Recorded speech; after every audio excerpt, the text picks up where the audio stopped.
Hello, beautiful people. Welcome or welcome back to my channel. My name is Oluchi Imo, and on this channel, I teach you about cake business and how to grow a thriving cake business. This is your cake business school, and you're welcome. I'm an international award-winning cake artist that is based in Swindon, the United Kingdom, and I'm so happy that you're here. If you're new, you're old. I'm so grateful that you are part of this family and that you're watching this video. In today's video, I'm going to be talking how to make the best vanilla recipe, and you're going to enjoy it. Now, this is a follow-up video to others that I've made talking about chocolate cake and red velvet cake as well. I can say that these are the three core or main recipes that bakers use in their cake business. Now, there are tons of other recipes. Yes, there are different recipes, but we don't even want to go there today. But I want to dwell on these three, and this is the third in this series, where I'm going to be teaching you about how to get the best vanilla cake recipe. Now, if you're interested in this video, even if you're not interested, please stay. So you know how we do it. Get something to eat, drink, relax, and I'll be right back.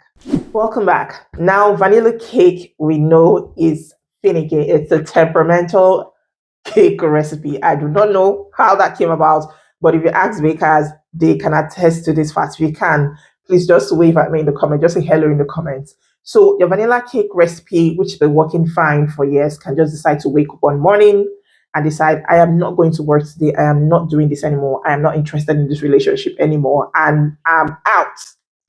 And it will fail you. It begins to fail. It begins to act up. I had an experience with this years back when I was still home baking. The vanilla cake recipe I was using just started acting up. It would shrink when I bake and different things would happen. And I had to get another vanilla recipe. Of course, that's why I do it, because I've had to change again. But vanilla recipe is one that is it's something that you need to handle with care. For lack of a better word to describe it. So in today's video, the first thing I'm going to be talking about is this. Make sure that you get a good recipe. First of all, I need to put that out there. But the foundation is key. So the first thing I'll be talking about to getting a best vanilla cake is to cream your butter and your sugar on it until it is light and fluffy. So the foundation is key here for me. Cream your butter and your sugar until it is light and fluffy. People would always say this when you see recipes. It's something that you see. It sounds so cliche, but it is very important. And if you're not obeying this, if you're not sticking to it, if you're not following it, then do not be surprised with the kind of vanilla cake you get at the end of the day. Now, light and fluffy is relative. And I cannot say beat for this long, beat for that long. I recently tried a new recipe and the instruction was to beat until it is light. It is super soft and runny. That was the description. But I had to beat for a beat for about 15 minutes before I could arrive at what I felt was a good enough result. So this varies from mixer to mixer, from recipe to recipe, from baker to baker, but you need to beat until it's light and fluffy. That's why I like to work with visuals instead of duration, instead of time. I like to work with the look. So what do we mean by light and fluffy? Light and fluffy is that point where your butter and sugar, when you pick it up, it feels light, it feels airy, it feels very light. You can just easily scoop it.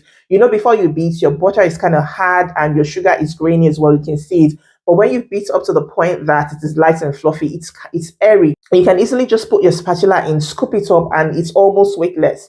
Another thing that you can use to know when it's light and fluffy is that it doubles in size. So it's the volume, it increases in size. You don't just see it small, you see it full, you see it kind of bloated. You see it full and it has some volume to it, it has some body to it. So that's that point where you feel it's light and fluffy. If it's not light and fluffy, it will not rise in volume. It will not get to that point. So you've incorporated enough air for it to rise. You've incorporated enough air for it to add some volume. So this is one thing you want to look out for. The third thing I would say when it comes to visuals and knowing when it is light and fluffy is when your butter has changed from yellow or yellowish color to something that is pale. So the yellow is still yellow, but it's more like cream. It's not looking yellow anymore. It's not looking like mustard yellow anymore. It's looking like a lighter shade. It's looking like cream. Yeah, so I think that's the word. It's looking more like cream. So these are the 3 pointers that I can say would make you know that you've gotten to the light and fluffy point. So basically, foundation is key. Cream until it is light and fluffy. Now, these are the 3 pointers that I feel you need to know. Your recipe could take you to that destination in 5 minutes, in 10 minutes, in 15 minutes. It all depends. So it's better to work with the visuals. And that's been working for me. So I hope this helps. The foundation is very key. Cream your butter and sugar until it is light and fluffy. Now, the second thing is, or the second secret is to use castor sugar. Castor sugar. If you want to try using castor sugar, it gives you a much better results when it comes to your vanilla cakes. Just as I've mentioned with regards to my first thing, I discovered it when I got here because back home in Nigeria, these things are not readily accessible. But here you can just walk into any store and you can see castor sugar in the home baking section. And if it's not readily accessible, you have a blender, you would have a blender, or you should have a blender that you can use to crush your granulated sugar into super fine granules that would serve as your castor sugar, or that you can use as a castor sugar. So this is one thing that I must say, it dissolves quickly, especially when you're beating your butter and your sugar. It doesn't take long for you to arrive at that destination of light and fluffy, because you see that your sugar, it dissolves easily. It just gets into that place easily. So try using castor sugar and thank me later. Now the third thing is this: to use oil or melted butter.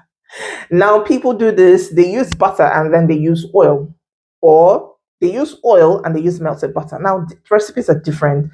There are things that people put and mix together to arrive at their recipes, which is fantastic, which is absolutely good. Once you find what is working for you, feel free to stick to it. I'm thinking I'll make a video on when you should change your recipe. If it's something you're interested in or you'll be interested in, let me know. So people use these recipes and it works for them for a very long time. If you find something that is working for you, please, by all means, use it and you maximize the potential of that recipe. So people add milk. Why? For extra moistness. So it gives that moist, flavorful, it gives that moist vanilla cake. So it depends on the ratio. You know, you're not going to just wake up and say, oh, I heard you can add oil to your vanilla recipe. And then you have this already made recipe and you just decide, I want to add oil. I want to add this quantity of oil. You can ruin your recipe if you're not using the right, or the right quantity, or you're not using the right proportion, or you're not using the right measurements. So please get a recipe that works for you. How do you get a recipe? You don't pluck it off the trees. You don't pluck it off the internet. If you, it's easy. It's good. It's very possible that you can get a very good recipe that calls for oil, vanilla recipe that calls for oil off of the internet. But do you have the time? Do you have the money? Do you have the resources? Do you have the efforts to try? And if it doesn't work, to try something else and maybe adjust. You know that ingredients vary from location to location. So this is one thing that you want to consider when you're getting recipes off the internet. So please learn from somebody and learn good. All right. So people would state on their classes, or in their classes, oil-based vanilla recipe, whatever recipe, they will usually state the name. So if you're signing up for those classes, not usually, but if you're signing up for those classes or you're searching online for recipes, then this is one thing that you want to look out for. So you can add oil, you can add melted butter for you to get that moist cake. It's not as if you don't use oil, it's not be moist, but this is one thing that I know most bakers do. They use oil. Some just do strictly oil-based vanilla cake recipes. Some combine oil with their butter or their margarine when they're baking for a moist vanilla cake. The fourth thing is the flavor. So vanilla cake, you know, it's in a world of its own. But if you want to boost the flavorness, I was about saying flavorness. I do not know. So if you want to boost and enhance the flavor of your vanilla cake, you're looking to use rich, let me not say rich because I don't think you get rich vanilla flavor in any store. So you're looking to get a quality brand of vanilla flavor, vanilla extract. What I use here is Madagascar vanilla flavor. You can get it in stores.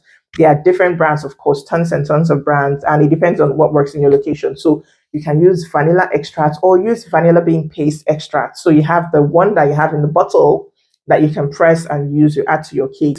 It just makes it taste rich. Makes it taste nice. So make sure that you're investing in quality flavors for your vanilla cake recipe to just take it to a whole new level.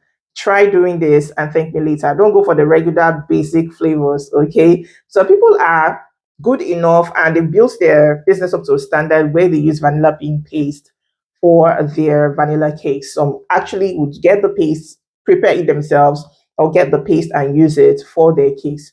Whatever works for you at this point is really fine. Absolutely. It's just okay. But if you're not able to afford that, then instead of just going for the normal or the regular, look for vanilla extract and buy. So the fifth tip, which is golden, is that you should not over mix. This is golden, especially when it comes to your vanilla cake recipes. Don't even try it. Don't even attempt to over mix. First of all, when you're baking your vanilla cake or your cakes, when it gets to that point where when you begin adding your flour, you do it slowly, do it bit by bit, do it in batches. Depends on what the recipe calls for, or you can just put it in all at once and mix slowly. So mix slowly and mix for some minutes until the ingredients are well incorporated. Don't beat on high speed. You have the tendency to overbeat and overmix your recipe. So do not do this, please. Make sure that you're mixing slowly and that you do not overmix it. If you overmix it, it's going to be dense. It's not going to be fluffy. It's not going to be light. It's going to be anything but fluffy and light and moist. And you do not want that to happen to your vanilla cakes, do you? No. So please make sure that you do not overmix. This is one golden rule of thumb when it comes to baking your vanilla cake and and making the best vanilla cake. I hope that you've gained from this video. If you watched up to this point, just drop golden and let me know. I would love to really appreciate you, and it will give me great joy to see that people watch my videos up until the end. Don't forget to share this video and also to hit the like button. Please hit the like button. I mean, it's free to just click that like if you appreciate something and you feel something has added value to your life. If you cannot say thank you verbally or through typing on the comments, or you cannot say thank you in kind or in cash, just click the like button. That would also go a long way to encourage creators like myself who will know that people have watched this video and they like it, because you usually would see lots of views and you see so low likes. Please like it so that this video will get to as many people that need to see it. If you have questions, feel free to drop them down below. Until I see you in my next video, stay happy, stay safe, and stay blessed.